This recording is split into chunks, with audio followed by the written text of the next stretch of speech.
কি হলো, তার কাছে কাছে দিয়ে বলছে তোমাকে তো ভাই চিনতে পারলাম না, তুমি কোথা থেকে এসেছো?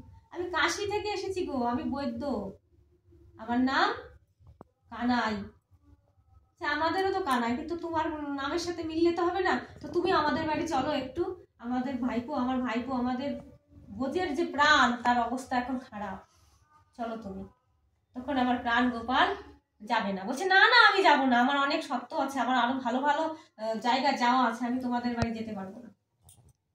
তখন উপানন্দ বলছে দেখো বৈদ্য মশাই, তুমি যা বলবে আমরা তাই শুনবো, তোমার হাতে ধরি পায়ে ধরি তুমি আমাদের বাড়িতে, আমাদের বোঝের কানাই নন্দ দুলাল, সে আজকে অসুস্থ আছে, তার কাছে তোমার চিকিৎসা করতে হবে, আমরা কোথায় পাবো এখন বৈদ্য, এখন এই সময় আমরা পাবো না তো। তখন গোপাল ভাবলে এই তো কথা দাও, আমি যা বলবো তোমাদের তাই শুনতে হবে। অবশ্যই শুনবো, চলো না আগে আমার গোপালকে সারিয়ে দাও। তারপর আমার ভগবান শ্রীকৃষ্ণ তিনি সেই বৈদ্য সেজেছে, মানে বোঝার কায়দা নেই যে আমাদের গোপাল, সেইরকম বেশি বড় না, ছোট সেজে তিনি গেছেন। এখন যে এই হাত ধরে বলছে, এই বাচ্চা তো আর বাঁচার অবস্থায় নেই, এ তো এর নাড়িটা ধরে দেখলাম এখনই যাওয়া যাওয়া অবস্থা। এই যখন বলে আমাদের কারো মা বেঁচে থাকতে তার সন্তান যদি অসুস্থ হয়, সেই মার কি অবস্থা হয় মা বলো তো। আর আমার যশোমতী জন্ম না দিয়েও সেই পুত্রকে যে কি ভালোবেসেছিল গো মা, সেই যশোমতী আরো আরো পাগল হয়ে যাচ্ছে। যশোমতী এখন হিতাহিত জ্ঞান নেই, তার পুত্রকে ওইভাবে দেখে সে এখন অজ্ঞান অবস্থায় আছে। বুঝো বাসিন্দা বলছে এই বৈদ্য যা বলবে, যদি আমাদের গোপালকে সারিয়ে দেয় আমরা তাতেই রাজি। আচ্ছা ঠিক আছে, তোমরা শোনো সবাই আসো এখানে, এই ছেলেকে ভালো করতে গেলে অনেক আমার কষ্ট করতে হবে, তোমাদেরও কষ্ট করতে হবে। কি করতে হবে? সুন্দর একটা নতুন ঘড়া কিনে নিয়ে এসো, আমরা যাকে কলসি বলি, নিয়ে আসো, সেটাকে হাজারো ছিদ্র করো তোমরা। যে কলসিটা আনবে সেটাকে হাজার হাজার হাজার, মানে ওর কোনো জায়গা অংশ যেন বাদ থাকে না, এমন করে ছিদ্র করে নিয়ে আসবে। আর সেই কি করবে সেটাকে জানো তোমরা? এই গ্রামে শুনেছি অনেক সতী মায়েরা বাস করে, তো গোপীরা অনেক সতী, তাদের যে কোনো একজন আসলেই হবে। সে কি করবে, যমুনা থেকে জল এনে, একটু জল পড়বে না কিন্তু, আবার বুঝতে পেরেছো মা? এই যে গোপাল অসুস্থ হয়েছে, তোমরা যদি চাও বাঁচাতে তাহলে বাঁচবে। শোনো, এই ঘড়া কিনে নিয়ে এসো, হাজারখানা ছিদ্র করো, আবার এক কাজ করো, তোমাদের মধ্যে যে ভালো, তোমরা জানো তো সতীকে, তার একজন আসো এখানে, সেই সতী পরীক্ষা দাও যে যমুনা থেকে জল আনবে, এই হাজার ছিদ্রের মধ্যে দিয়ে কিন্তু একটু জল অতিবাহিত হবে না। তো ব্রজগোপীরা বলছে কি বা আমারে, মানে এর আগে সতীর কথা বলছিল যখন না, জটিলা আগে বলে আমার মতো সত্যি এই ত্রিভুবনে কেউ নেই। কুটিলা বলে মা তুমি সরো, তুমি বয়স হয়ে গেছে, তোমার মতো মানুষের দরকার নেই, আমি হচ্ছে সব থেকে এই ব্রজধামে আমি সতী। শোনো তোমাদের এই মানে এই ব্রজধামে কোনো মহিলা বাড়িতে নেই তো? বলে না না, সব মহিলারা আমরা এখানে এসেছি, সবাই এসেছি আমরা। দেখো না খুঁজে একে বাদ পড়েছে কিনা, দেখেছো মা কে বাদ পড়ে, আপনারা একটু বিচার করেন। সবাই এসেছে, কিন্তু জটিলা বলে আমি সতী, কুটিলা বলে আমি সতী, অন্য গোপীরা বলে আমি সতী, সব থেকে বেশি পরিচয় দিচ্ছে জটিলা আর কুটিলা। আর যখনই আমার প্রাণ গোবিন্দ বলেছে, এই ছদ্মবেশী গোবিন্দ, যে এই সতীত্ব প্রমাণ তখনই হবে যখনই এই হাজার ছিদ্রর মাঝে জল আনতে হবে, কিন্তু ঘড়াটা উত্তীর্ণ থাকবে, পড়বেও না কিন্তু একটু জল। তাহলে ও মা আপনারাই বলেন, যদি কলসি ছিদ্র হয়, সে জল যদি পড়বে কি পড়বে না? অবশ্যই পড়বে তো, কিন্তু এমন সতীকে আনো যে সতী জল আনবে কিন্তু পড়বে না।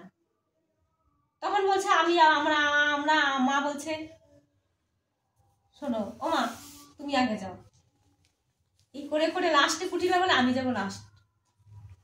তো সবাই গেলেন। হ্যাঁ, তার আগে বলছে যে আমার একটা কথা বলবো, তোমরা যে নাম বলবে সেই নামের সাথে যদি আমার নাম মিলে যায়, তাহলে তাকে তোমরা, সেই নামের যদি কেউ থাকে এই গ্রামে, তাকে নিয়ে এসো। তা বলছে ঠিক আছে, আগে পরীক্ষাটা দিই আমরা। সবাই জল আনে, কেউ গঙ্গা মানে আমাদের যমুনা মায়ের কাছ থেকে জল এনে কেমন উঠলো, সবই পড়ে গেল, ছিদ্র না হাজার। তো কুটিলা কি করেছে, চালাকি করে বলছে এসেছে তো খালি কলসি নিয়ে এসেছে, কিন্তু ওই আমাদের যে শাস্ত্রবিদ, আমাদের যে বৈদ্য সেজেছে না আমার গোপাল, ছদ্মবেশী। আর আমাদের এক গোপাল তো মার কাছে শুয়ে আছে, কিন্তু আর এক যে গোপাল আছে এটা তো আমাদের অচৈতন্য। চৈতন্য যে আছে যার, সেই গোপাল কি করলো মা, ওখানে দাঁড়িয়েছে। আর কুটিলা কি করলো, গোপালের সাথে মানে পা লাগিয়ে ঝগড়া করার মতো পড়ে গেল। এই যে বৈদ্য মশাইয়ের জন্য আমি পড়ে গেলাম, আমার সতীত্ব এখানে গেলো। এই পরপুরুষের সাথে ছোঁয়া লেগেছে না, ওর জন্য আমার সতীত্ব চলে গেছে, এই জলও সব পড়ে গেল। এই জটিলা কুটিলা সংসারে আপনি যতই ভালো করবেন, আপনার শাশুড়ি, আপনার ননদিনী, যতই আপনি ভালোবাসেন না কেন, শাশুড়ি আর ননদিনীর কাছে আপনারা ভালো হবেনই না।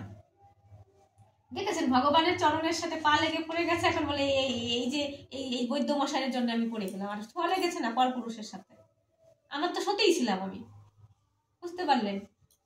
এখন কি হলো, যাই হোক, এই ঠিক আছে, তোমাদের সতীত্ব আমার দেখা হয়ে গেছে, আমার এখন কাজ আছে, আমি অন্য জায়গায় বৈদ্য, আমার অন্য অসুস্থ রোগীকে সেবা করতে যেতে হবে।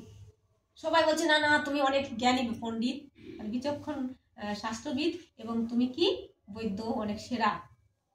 তাহলে ঠিক আছে, তোমরা আমার কথা শুনবে তো। আর একটা আছে, আর একটা উপায় আছে, এই উপায়টা কি পারবে তোমরা? হ্যাঁ পারবো। তখন বলছে আচ্ছা আসো, কে ভালো এখানে ভালো উত্তর, তোমাদের মধ্যে যে কে উত্তর দিলে হবে। যদি আমার এই নামের সাথে তোমাদের কথা মিলে যায় তাহলে তাকে নিয়ে আসবে, যদি তোমাদের এই গ্রামে থাকে এমন কোনো না, কোনো মহিলা নেই, সবাই এসেছি আমরা এখানে। আচ্ছা ঠিক আছে, তা তুমি এখানে আসো। এসেছে একজন, বলছে আচ্ছা তোমার সব থেকে, বলছে ভগবান বলছে তোমার প্রিয় ফলের নাম বলো, একটা নাম বলো তো সেই ফল। সে বলছে শ্রী। তো শ্রীফল কি মা? আমরা সবাই জানি কি শ্রীফল কাকে বলা হয় জানি? শ্রীফল মানে নারকেল। তাহলে শ্রী মানে কিন্তু শুধু শ্রী মানে সুন্দর আমরা বলি, আর এক সুন্দর কিন্তু না, শ্রীফল আছে একটা নাম। সে একজন বলছে আমার পছন্দের ফুল নাম হচ্ছে কি, মানে ফলের নাম শ্রী। এবার বলছে ম দিয়ে একটা নাম করো, তোমরা ফুলের নাম করো মা। আপনারা বলেন রাধা নামের তত্ত্ব, রাধা নাম এইভাবে আমার প্রাণ গোপাল বুঝিয়েছে আর কি। ভক্তের সাথে বলেছে যে যদি নামের সাথে আমি যে একটা নাম জিজ্ঞাসা করবো, যে অক্ষরগুলো তোমরা বলবে, এই নাম একটা যদি তৈরি হয়ে যায়, সে নামের মহিলা যদি এই গ্রামে থাকে তাহলে সে আসবে পরীক্ষায় লাস্ট। তাহলে কি হলো, শ্রী দিয়ে একটা ফল হলো, তাই তো? তার নাম হলো নারকেল, মানে শ্রীফল। আর এবার ম দিয়ে তোমরা একটা নাম করো, বলছে ভগবান। ম দিয়ে মল্লিকা ফুল, শ্রী ম, এই অবধি হলো তো। শ্রী ম, শ্রীতে কি হলো একটা ফল, আর মতে মল্লিকা, তাহলে শ্রীম। এবার ত দিয়ে বলছে তোমরা একটা সুন্দরী রমণীর নাম বলো। ও একজন বলছে কি গোপীগণ, আরে আমি জানি স্বর্গের একজন আছে তিলোত্তমা, এই তো হলো। তাহলে আপনারা বিচার করেন, শ্রী ম, এবার ততে কি হলো, তিলোত্তমা, কি থাকলো, শ্রী ম তি, আর একটা বলছে রাধা, তাই তো? তাহলে র দিয়ে আর একটা করতে হবে, শ্রীমতী হয়ে গেল তো। তাহলে ম দিয়ে কি হবে, তোমরা একটা রাজার নাম বলো তো। ও বাবা, রাজার নাম আমরা জানি না, সেই দশানন রাবণ। আমার ভালো লাগে, একজন বলছে ওখান থেকে। ভগবান তো শুধু হাসে, ওটা হাসলেও তো হবে না। ও ঠিক আছে, তাহলে কি হলো, তাহলে কি হলো তোমাদের বলো। এখন তৈরি করছে না ওয়ার্ডটা, এমনি আপনাদের বলছি। শ্রীমতী রতে, এবার বলো তোমরা ধ দিয়ে একটা গ্রাম বলো। ও মা, ওই ধাত্রী গ্রাম আছে তো। ও ঠিক আছে, তোমরা খুব বিচক্ষণ, তোমাদের এখানে এসে খুব ভালো লাগলো। তাহলে কি হলো, ওরা তো গবে। ভগবান বলে তোমাদের আমি বুঝিয়ে দিই, শ্রী, শ্রীতে কি হলো ফল, আর আমরা ভগবান বলছে যে মতে কি হলো, তোমরা ফুল বানালে, তাহলে শ্রীমতী। এদিকে ভগবান শ্রীকৃষ্ণ ততে একজন বললো তিলোত্তমা, সব গুছিয়ে বলছে। তাহলে তোমরা হিসেব করে দেখো, সবকিছু জড়িয়ে তোমাদের কথাই আমি নিলাম। দেখো আমি কিন্তু বলিনি, তোমরা বলেছো, আমি এখন উত্তরটা সাজাচ্ছি। তোমরা দেখো ভুল টুল হলে বলো কিন্তু। শ্রীমতী রাধা রানী, শ্রীমতী রাধা হয়ে যাচ্ছে। তাহলে তোমাদের গ্রামে আবার শ্রীমতী রাধা আছে নাকি? আমি তো আবার জানি টানি না, আমি দেখো কাশি থেকে এসেছি। ও জটিলা কটিলা, দেখো দেখো কি বলে, কি কি নাম বললো, সব মিলে গেল, দেখলে একটা কথা হলো নাকি। শ্রীমতী রাধা, এই গ্রামে তো আমাদের বাড়ি এই বউ আছে, 1 নম্বরে কলঙ্কিনী বউ। হ্যাঁ, সবাই বলছি হ্যাঁ রাধা কলঙ্কিনী তো, রাধা কলঙ্কিনী বলে এত নাক কাটা কলঙ্কিনী, তাই ওই ঘরের থেকে আসেনি। ওর কোনো আমাদের কাছে আসতে পারে নাকি? ও তোমাদের দেখো আমি কি বলেছিলাম, আমি আটা দিই, এই গোপালকে ভালো করে আমার কাজ নেই। তোমাদের আগেই বলেছি, দেখো এই যে নাম কটা আমি বলবো, অক্ষর বলবো, তোমরা সাজাতে তোমরা পারোনি, আমি সাজিয়ে দিলাম শ্রীমতী রাধা। তাহলে শ্রীমতী রাধা, তোমরা রাবণের নাম বললে, তোমরা কি বললে ধাত্রীগ্রাম বললে, এদিকে বললে কি মল্লিকা ফুল, এদিকে বললে শ্রী তিলোত্তমা, সব সাজিয়ে কি হলো গো শ্রীমতী রাধা। তা রাধা কে আছে আমি জানি, আমি এই গ্রাম থেকে চলে গেলাম। না সবাই উপানন্দ বলছে না না এ কি করে হয়, আমার দাদা এই গ্রামের রাজা, আমরা সর্বশ্রেষ্ঠ, আমরা যা বলবো তাই হবে। এই নিয়ে এসো কলঙ্কিনী রাধাকে নিয়ে এসো। আর কলঙ্কিনী রাধাকে কেউ আনতে গেছে গো, আর সে বলছে কি হয়েছে কি হয়েছে, আমার ঘরে এই উত্তেজনা শব্দ কেন, কি হয়েছে কি হয়েছে। তিনি তো এমনিই কাঁদে গো।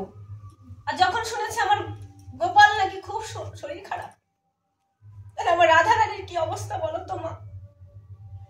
সবাই যখন বলছে যে গোপাল এখন যায় যায় অবস্থা, তখন আমার সেই রাধা রানী এলো কি চুল গড়াগড়ি করে খেয়ে বলছে, হে গোবিন্দ হে গোপাল, আমি কেন তোমার কাছে এই পরীক্ষা দিতে বলেছিলাম, আমি কেন কলঙ্কিনী মোচন হওয়ার কথা বলেছিলাম, আজকে তুমি কোথায় গেলে। আমি আজকে দোষী, সত্যি আমি কলঙ্কিনী। আমার রাধারানী বলছে আমি সত্যি কলঙ্কিনী, কেন আমার বধুয়ার কাছে বলেছিলাম আমার এই কলঙ্ক মোচন করো, আজকে আমার প্রাণের গোপাল আমায় ছেড়ে চিরতরে চলে গেল। তবে না না তোমার গোপাল মরেনি, এই শোনো শোনো শোনো, তোমার গোপাল বেঁচে আছে এখনো, যদি তুমি একটা পরীক্ষায় উত্তীর্ণ হও তাহলে তোমার গোপাল সেরে যাবে। তাই আমি পরীক্ষা দিতে রাজি। কি পরীক্ষা দিতে হবে আমার? শোনো আসো না সেখানে, চলো নন্দরাজের বাড়িতে চলো, দেখো ব্রজবাসী পাখি পশু সবাই শুধু বলছে হা গোপাল হা কৃষ্ণ, তুমি কোথায় আছো, তুমি আমায় দেখা দাও করুণা সিন্ধু তীরের বন্ধু। সবাই বলছে তুমি ছাড়া জগতে আমাদের কেউ নেই, তুমি গতি তুমি মতি, তাই তুমি উদ্ধার পথ, তুমি যদি না থাকো আমাদের উদ্ধার কি করবে। সবাই কাঁদছে আর কি। তখন আমার রাধা রানী সবার কাছে এসে এইভাবে ঘোমটা দিয়ে থাকে, নিজের বদনটাও কখনো দেখায়, যে কৃষ্ণকে ভালোবাসলে হয়তো কলঙ্কিনী হতে হয়। তাই তিনি চুপ করে আছে, চোখের জল যেন ভিজে ভিজে কাদা হয়ে যাচ্ছে ব্রজমাটি। সবাই বলছে শোনো এ কোনোদিন হবে না গো, এই কলঙ্কিনী, একে দিয়ে কখনো এই গোপালকে ভালো করা যাবে। আচ্ছা ব্রজবাসী তোমরা শোনো, যদি এই হাজার ফুটো কলসি, এটা তোমরা কেউ পারলে না, যদি এই শ্রীমতী রাধা রানী পারে এই গঙ্গা হরে কৃষ্ণ ওই যমুনা থেকে জল এনে এই গোপালকে স্নান করিয়ে দিতে নিজে হস্তে, তাহলে গোপাল কিন্তু সুস্থ হয়ে যাবে। সবাই বিশ্বাস করলো না, যে এ তো কলঙ্কিনী, আমরা সবাই জানি রাধা কলঙ্কিনী। তাই কি করলো ভগবান, যেমন পরীক্ষা নিচ্ছে, আমার রাধা রানী ওই কলসিটা তুলেছে। জানো মা কি হবাক কাণ্ড, ওই যাওয়ার সময় ভরে গেছে, কেঁদে কেঁদে ভরে গেছে, আমার গোপাল আমার গোবিন্দ হে প্রাণের ঠাকুর, তুমি আমার এই যমুনা থেকে জল আনতে হবে না, আমি কেঁদে কেঁদে এই ঘোড়া বন্ধ করে দেবো, আমার গোবিন্দকে তুমি কোথায় নিয়ে গেলে হে গোবিন্দ করে কাঁদছে। আমার ওই প্রাণের রাধা রানী, তিনি গোপালকে এত ভালোবাসতে গো, ওই যমুনায় যাওয়া লাগেনি, যমুনায় পরীক্ষা দিতে গেছে গো, কিন্তু পদকর্তারা বললো আমার যমুনায় যাওয়ার আগেই ঘোড়া পূর্ণ হয়ে গেছে। তখন ওই ফুটো কলসি নিয়ে যখন গেল, সবাই সাথে সাথে জটিলা কুটিলা আগে থাকে, পরীক্ষা দেবে, এই কলঙ্কিনী কি করে পরীক্ষা দিয়ে ফার্স্ট হবে, আমরা হতে পারলাম না। এটা কিন্তু এখনো বলে ও কৃষ্ণ পেল রাধা পেল, আরে ও তো ভালো না, ওই মেয়েটা তো খারাপ, ও তো বন্ধ, কি করে গোবিন্দ পেল। এই কথা তো সব সময় সবাই বলে, বলো মা কৃষ্ণকে ভালোবাসলে কাঁদতে হবে।